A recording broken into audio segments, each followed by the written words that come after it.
Hey everyone, how's it going?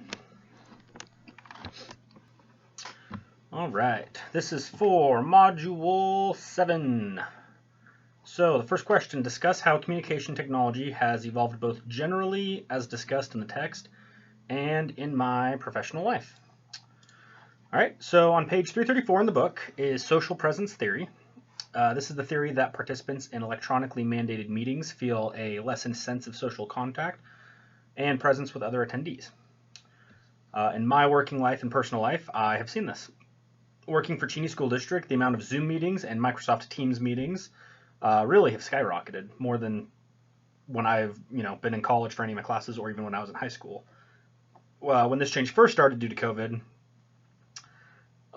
it kind of went rough. We found out that teachers were actually trying to replicate the entire day electronically on a platform like Zoom.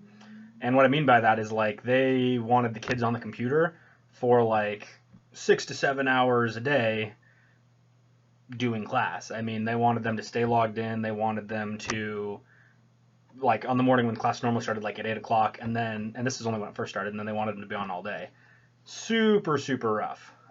Definitely didn't go well. Partially because little kids couldn't focus for that long, and they always got distracted and wanted to play with the dog or do something else or eat or, just, couldn't keep them entertained long enough, essentially. And then the older kids, like the high schoolers, actually didn't seem to care about class in general. They were just kind of like, I don't really want to be here. And actually, we found a lot of them went out and got part-time jobs, which, good for them, but, not good when you got to pass high school. The classic classroom look of having students filter in and sit at a desk for like 55 minutes before going to the next class, or transitioning to recess, that's kind of gone away, at least for a little while. But currently, it's starting to come back. I also have a friend who teaches remotely in Montana, and she told me that her class of maybe 20 kids, she pretty much said 6 good or active participants in her class. She teaches second grade, by the way. And if they're gone, then she said she essentially feels like she's teaching herself because she can't get them to interact. She can't get them to, want to talk. Like it's not, it's not the same as being in a classroom. And part of it I think is there's too many distractions. She once told me there was a kid who kept basically, I think it was his baby sister or something was around or nearby, and he kept wanting to play with her, and so he was like constantly going off the screen trying to play, and yeah, it just didn't work out. It was kind of funny, but it's not good for them trying to learn. Um, but then using social information processing theory, which is the theory stating that relationships developed through computer-mediated communication can have the same high quality, concept as face-to-face relationships given enough time. I think that's on page also 333 or 335, or I'm sorry, 334 or 335.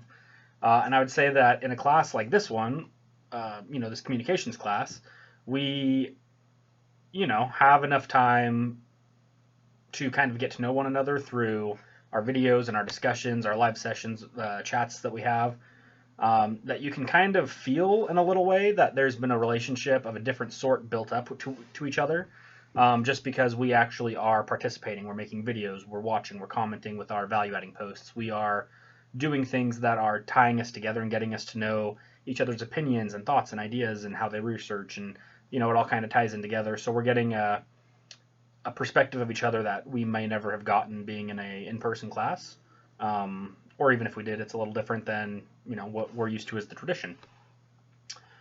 For the next one, consider a professional or organizational setting in which you've used technology to communicate. How does what our text presented as the media richness model, social presence theory, and social information processing theory impact communication? All right. Well, like I said previously, for the social presence theory of Zoom meetings and Microsoft Teams skyrocketing in use, and then for social information processing theory being kind of the opposite, essentially of how we can and have built good communication in classes like this one. I would say that for media richness model, there's also a fair amount of assessment with that. Rich media being face-to-face and lean media being something as simple as like a spreadsheet. I would say that honestly all of these have their own rightful place, depending on what you're trying to do or accomplish. In my current profession, or my current professional experience, I've used Zoom for actually a lot more than just video conferencing. I've used it to help students and teachers who, can't figure out something on their computer's not working. There's a setting they can't get. Um, they're locked out of the Wi-Fi. Something just random happened. I actually am able to, through Zoom, take over their screen in a remote session and try to fix it and walk them through what I'm doing. So, for example, I would have someone who, what's a good example of this? I had a student who the audio, they could never keep figuring it out because it would switch from when they plugged in headphones. They had headphones, they had speakers, and they had something else, and you have to like click and pick which one you want to use. And they were having some trouble with it, so they'd kind of call or get want to talk regularly. So by doing this, I was able to get on and essentially show them like, hey, watch where I put my mouse, click this, and then you can select the one you need and explain which one it is. And they were like, oh, that's so easy. And it kind of ended the calls after that because they were able to actually see what I did. And I do find that's a little more formal than just, an email or a phone call. And like I said, you actually get a little bit of interaction with them, and I get to see the device all at the same time. So it actually has a lot of benefits to it. And then, something like if I put together a quote for buying Chromebooks, then I might make spreadsheets and email them in advance to my IT director in order for him to review them. And then I might proceed with a video conference or an actual conference to explain the situation after that. So I might incorporate starting out lean and then moving my way towards a more rich side of the model. And then, in the past, I'd say that things were actually a lot more formal.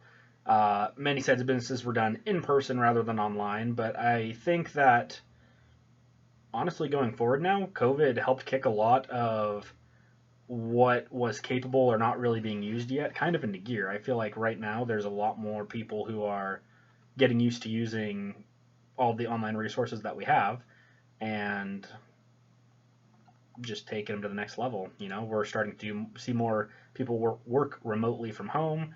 They have the capability to do that. I've noticed, like in a lot of schools and stuff, a lot of people are going wireless. You no longer have the big clients unless you're in like a computer lab or something. Everyone has like a Chromebook. Even teachers are starting to get laptops. Printers are wireless, or they're on a network where you can print from anywhere. I mean, some of these things are starting to become more commonplace, and it didn't always used to be like that. And I think that we're going to see some of this take root and definitely be in future adaptions of how we teach others and how we get taught. For the case study, I felt that Technics on page 313 applied because the team thought that by implementing more and more updated technology, it would help bring the homeless community and those helping them maybe a little closer together. And in a sense, it did. While many in the initial setup and planning failed, in the end, that listserv was actually what ended up being the most helpful and most useful item to them instead of all the other, software and tools that they'd given them.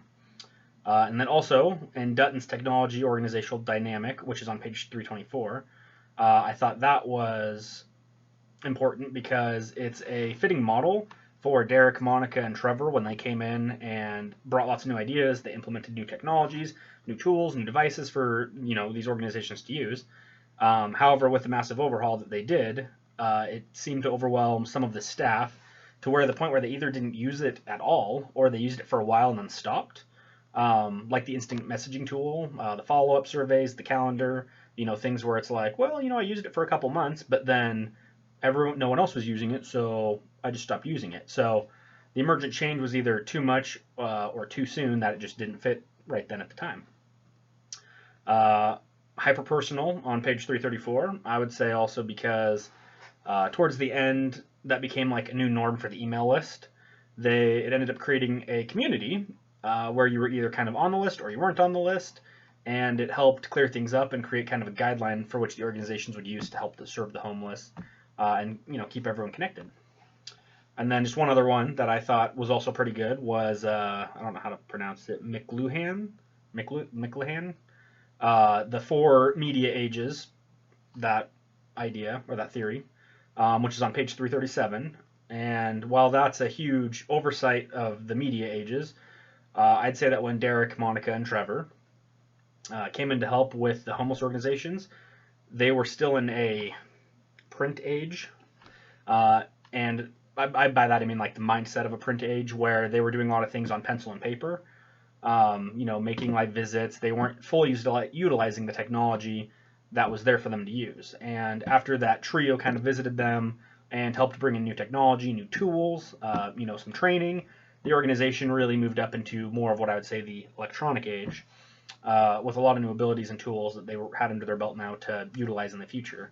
And from my personal experience, like all things, if you implement a lot of new things at once, there's a huge learning curve to get used to that. And sometimes it's not easy to do everything at one time.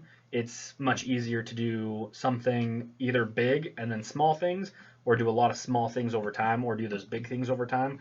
But when you hit them, every few months or something with a new technology and you don't give them a good amount of time to actually utilize it and get used to it and be comfortable with it, you're going to have situations like they had where, the calendar, the instant messaging tool, things where they don't really feel comfortable with it yet. They haven't given it a chance to get comfortable, but as so many things are becoming new and they're going through trainings trying to memorize it and get used to it, even if they get a basic use of it, there's no overall